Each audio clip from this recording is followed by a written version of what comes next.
볼 텐데 열린민주당이 등장을 하면서 조국 전 장관과 검찰 개혁이 다시 좀 수면 위로 올라서는 그런 모양새였습니다. 총선 전에요.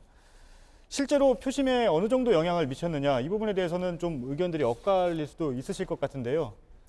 진중권 전 교수님 말씀해 주시죠. 사실 이 이슈가 민주당에는 별로 유리할 게 없는 이슈지 않습니까? 그런데 민주당에서 비교적 성공적으로 차단을 잘 한 것 같아요.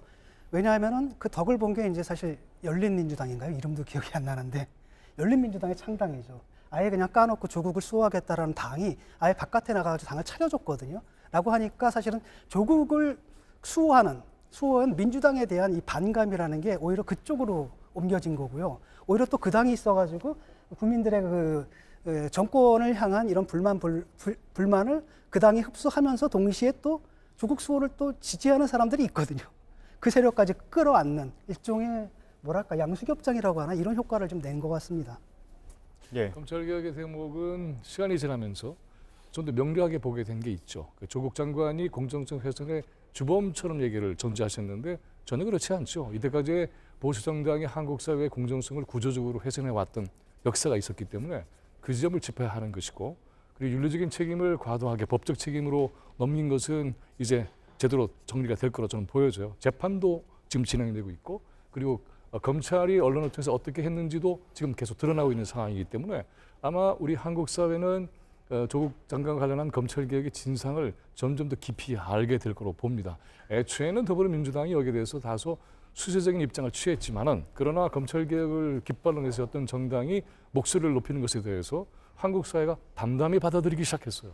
이것이 이제 말하자면 향후에 이제 총선 이후에 매우 중요한 검찰개혁의 조처들이 취해질 때 한국 사회가 좀 더 진상을 깊이 알면서 그쪽으로 힘을 실어줄 것이다. 저는 그렇게 희망적으로 보고 있습니다. 저는 좀 생각이 다른 게, 그러니까 조국 장관은 사실 낙마했잖아요. 그때 낙마할 때 대통령 지지율이 뚝뚝뚝뚝 떨어졌거든요.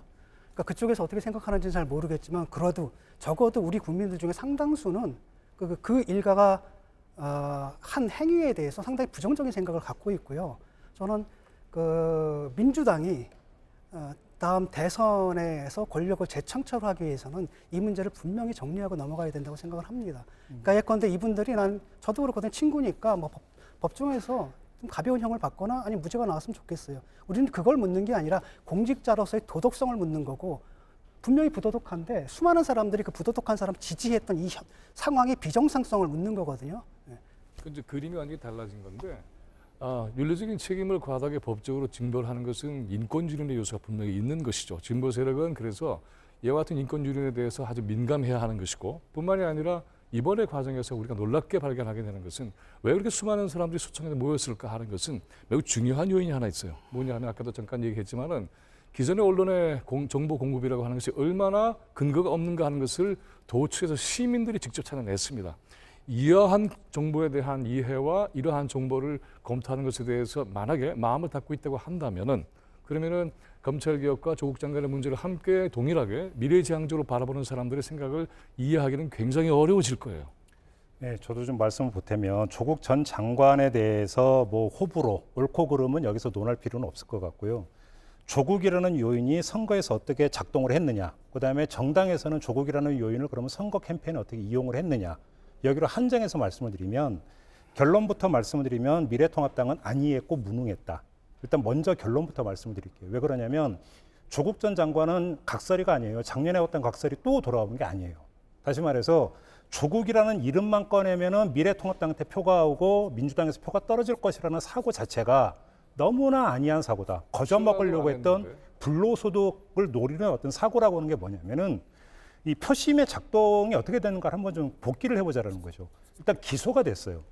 그러니까 그 조국이라는 요인에 대해서 두 가지가 있는 거죠. 하나는 사법적인 측면이 있고 하나는 정치적인 측면이 있어요. 사법적인 측면에 대해서는 검찰 수사가 끝났어요. 검찰 수사에 옳고 그름은 논하지 말고 아무튼 기소를 했고 법원으로 넘어갔어요. 그렇기 때문에 국민들은 그러면 사법적 판단은 기다려보자. 그러니까 마음이 이렇게 작동이 돼요. 그러면 미래통합당에서 정말로 조국 요인을 활용하고자 했다면 뭐냐면 조국 그 자체에 매몰되는 게 아니라 조국이라고 하는 요인이 미래통합당 관점에서 본다면 결국은 공정에 대해 반하는 그런 상징성 아니냐라고 이제 봤던 거 아니에요. 미래통합당 같은 경우는.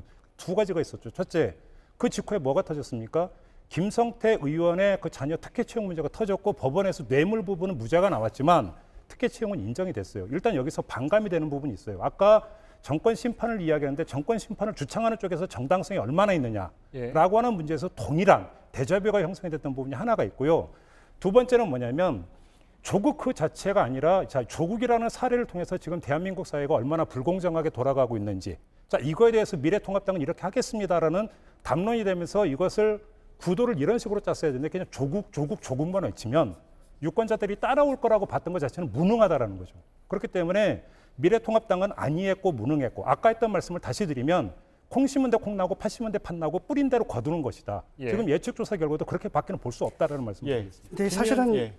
그 조국이냐 아니냐 이것은 사실은 조국을 소환해가지고 이득을 보는 정당이 둘이 있었어요. 하나가 열린민주당이고요. 또 하나가 저 통합당이죠. 그런데 열린민주당은 사실 위성정당이거든요. 그러니까 애초에 이 거대 정당인 통합당과 열린민주당의 그 대립구도라는 게 형성될 수 없는 거죠. 그러니까 이 부분에서 사실은 만약에 민주당에서 조국을 갖다 정말 옹호하고 이런 태도를 취했다면 이게 굉장히 큰 이슈가 됐을 텐데 비껴가 버린 겁니다, 사실은. 그